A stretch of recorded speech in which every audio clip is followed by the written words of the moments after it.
Hey everyone, welcome back to Real Easy Talks, your daily English practice. I'm Tom. And I'm Anna. If you're new here, subscribe so you don't miss our daily episodes. So, Anna, how are you doing today? Like, honestly. That's a loaded question. Why do you ask? Because I need to talk about something. Something that's been sitting in my stomach all week. Oh no, what's going on? Okay, so I checked my bank account this morning, and it looked at me, and I looked at it, and we both just stood there, in silence. Your bank account looked at you? Yes, like it was disappointed in me. You know that feeling when you open the app and your heart does this little drop? Oh, I know that feeling. It's like your chest gets tight for a second. Exactly.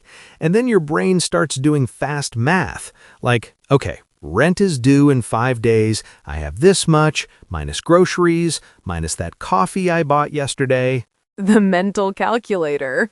Yes, and it's not even a good calculator. It's like a calculator that's also panicking.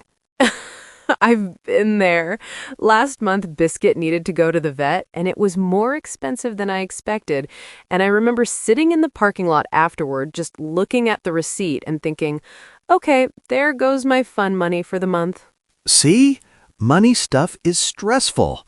And it's weird because nobody really talks about it openly. That's true. It feels personal, almost embarrassing sometimes. Right? And actually, that's what we're talking about today. Money. How we think about it, how we feel about it, and maybe some useful words for talking about it. If you're listening and your wallet is also looking at you with concern right now, you're not alone. So, Tom, let's start with something real. When you think about money, what happens in your body? Honestly, my shoulders go up, like they're trying to touch my ears, and my stomach feels heavy. That's so specific. I love how you described that. What about you? For me, it's more in my chest. When I'm worried about money, it feels like there's a weight sitting here, and my brain gets busy, too busy. Like it won't stop calculating? Exactly. Even when I'm trying to relax, part of my brain is still running numbers in the background. That's exhausting. It really is. And I think a lot of people feel this way, but don't talk about it. Money is such a loaded topic. What does loaded mean here? Oh, good question. Loaded means it carries a lot of emotional weight.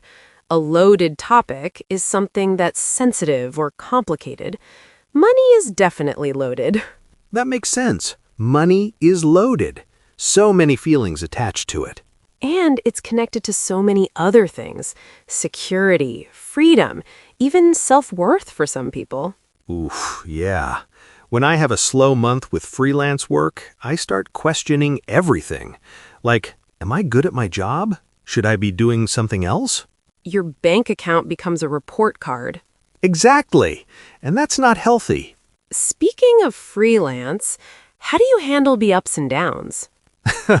Honestly, not great. Some months I feel rich.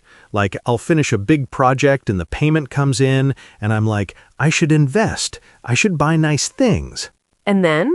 And then the next month is quiet. No new clients.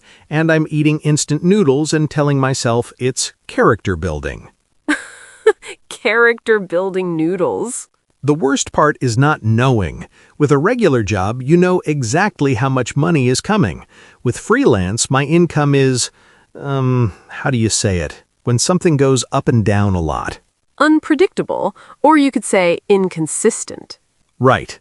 My income is inconsistent. One month it's good, the next is scary. I can imagine that's stressful. I have a study salary, which is nice for planning, but teachers don't make a lot of money, you know? Really? I always assumed. Nope. I make about $52,000 a year, which is fine. I can live, but I'm not saving as much as I want to. Do you have a second job? Kind of. I do private tutoring on the side. It helps, but it also means less free time. The trade-off. Exactly. Time or money. You usually can't have both. Okay, be honest with me. Are you good at saving money?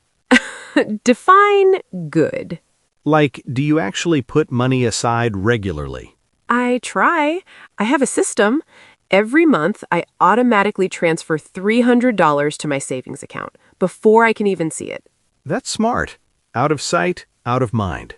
Exactly. If I see the money, I might spend it, so I hide it from myself. I need to do that. My savings account is more like a sometimes account. When I remember, when I have extra. Which is? Rarely. I'm working on it, though.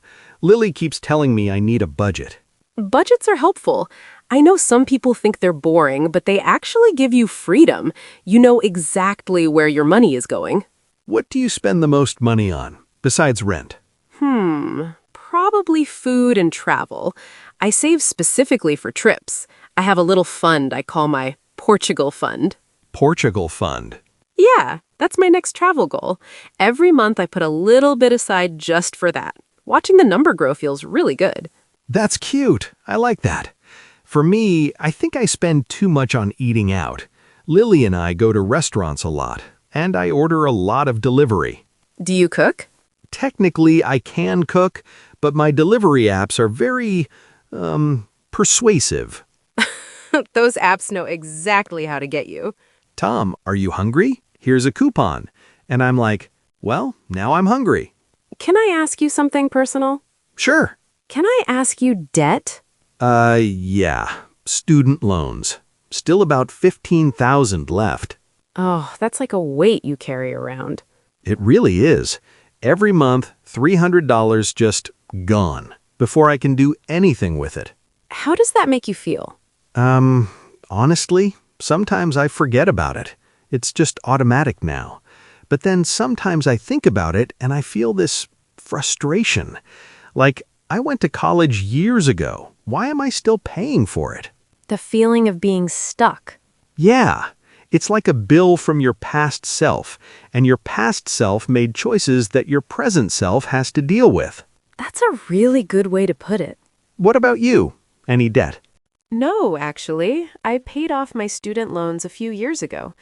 It took a long time, but when I made that last payment, it felt like taking off a heavy backpack. I can't wait for that feeling. You'll get there. 15,000 sounds like a lot, but you're making progress every month. Thanks. That actually helps to hear. So, we talked about spending. What about saving? What do you refuse to spend money on? Clothes. I wear the same 5 t-shirts every week. Is that sad? No, that's practical. I'm the same way. Most of my clothes are secondhand or from sales. Really? You always look put together, though. Thank you. But yeah, I don't see the point of expensive clothes. I'd rather spend that money on experiences. A nice dinner with friends, a trip somewhere new. That makes sense. Experiences over things. What about things you always spend money on, even when you probably shouldn't? Coffee. Good coffee. I know I could make it at home for cheaper, but there's something about going to a coffee shop, you know? The ritual. Yes, it's not just about the coffee, it's about the experience. Sitting there, people watching, maybe doing some work. I get that. For me, it's books. I know libraries exist, I use libraries, but sometimes I see a book and I just need to own it. Need to own it. That's how I feel about art supplies. We all have our weaknesses. At least ours are relatively harmless. Books and coffee aren't going to bankrupt us. Exactly. It's about balance, right? You can't just save every penny and never enjoy life. You know what's funny? In English, we have so many expressions about money. That's true. Like what? Like, I'm broke. That means you have no money, right? Right. Broke means you don't have money right now. I can't go out tonight. I'm broke. And what about to make ends meet? I always hear that, but I'm not sure I use it right. Can I say, I can't make ends meet this month? Yes. To make ends meet means to have just enough money to pay for basic things. If you can't make ends meet, you don't have enough for basic expenses. Okay, so many people are having trouble to make ends meet. Almost. We say having trouble making ends meet with ing. Oh, having trouble making ends meet. Got it. Another common one is to live paycheck to paycheck. What does that mean? It means you spend almost all your money before the next paycheck comes. You don't have savings. Each paycheck is just enough to get to the next one. That sounds stressful. It is. Many people live paycheck to paycheck, and it's really hard. Okay, let's review some useful money vocabulary from today. Yes, there were a lot of good ones. First, loaded. When we say a topic is loaded, it means it carries a lot of emotional weight. It's sensitive or complicated. Money is a loaded topic in many families. Next, inconsistent. This means something changes a lot and isn't steady or reliable. My freelance income is inconsistent. Budget. A budget is a plan for how you'll spend and save your money.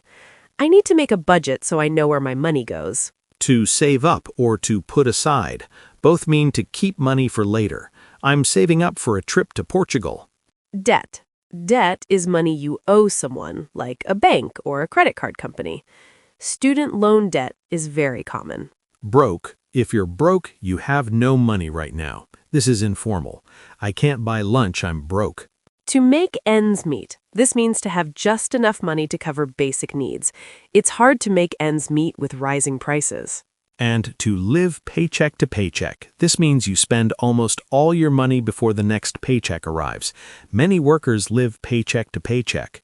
Those are 8 really useful expressions for talking about money. Try using one of them this week, maybe with a friend or in your English journal. All right, that was a really honest conversation about money. It was, and I hope it showed that everyone has money worries sometimes. It's totally normal. Now, a question for you. Tell us in the comments, what's one thing you're saving money for right now? A trip? A new phone? Something special?